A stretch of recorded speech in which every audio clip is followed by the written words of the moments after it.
thought I'd give you guys an update on my progress here with the emulators and ROMs that I've been trying to compile together. And I found another program called Emulation Station that it looks a lot prettier, is a little bit more user-friendly, has less functionality, but is really nice looking compared to the RetroArch. It's kind of an XMB format, if you're familiar with that, like with Kodi. And here it is. Just double click, goes into full screen, and it's a side-scrolling with all your systems in it. These are the systems that I've been able to import so far and get working.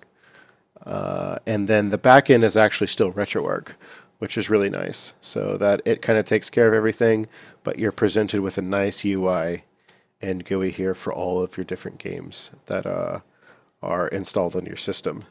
So for example, you go into Super Nintendo and it provides the box art, release date, all the bio about the game, everything you probably didn't know and never wanted to know, but it's still there, a rating system of how bad or good the game is.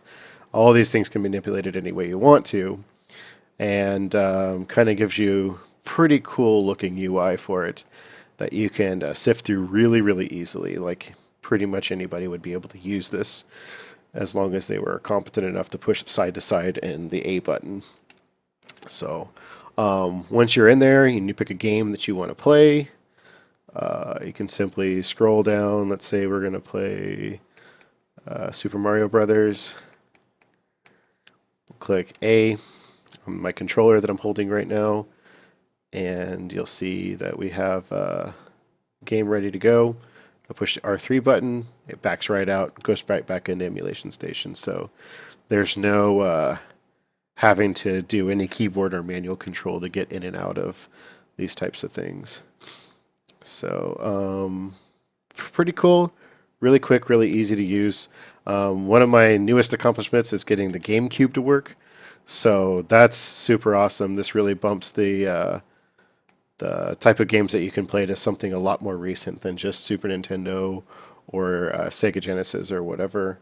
So that's really cool. So you can try like Super Smash Brothers. Hit A again. And it starts the emulator in full screen.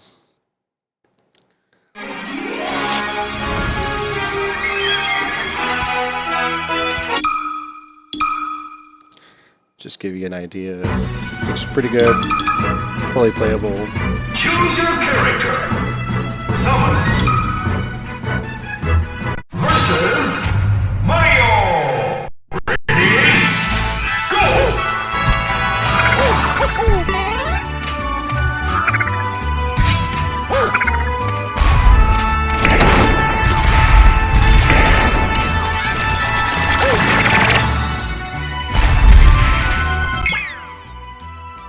It just runs as the game did on the GameCube. Push the R3 button, and it backs me right back out, right back into Emulation Station. So I've got a couple of systems in here that haven't been scrubbed yet, so you can see this is what it looks like before it's scrubbed. And basically, or scraper is the word they use in here. And you scrape from an archive database online, and it gives you all the title information and box art and stuff like that. So I'm currently working on trying to get Dreamcast, PlayStation 1, and MAME, which is like the arcade emulator, and PlayStation 2 hopefully can go in here. But so far, this is all working. It's all packaged together real nicely and could be played on pretty much any computer. You know, it's not super intensive. Doesn't need a lot of horsepower, so yeah, this could be installed on a computer, hooked up to your TV, plug in your controller, and you're good to go. So I think it's pretty cool.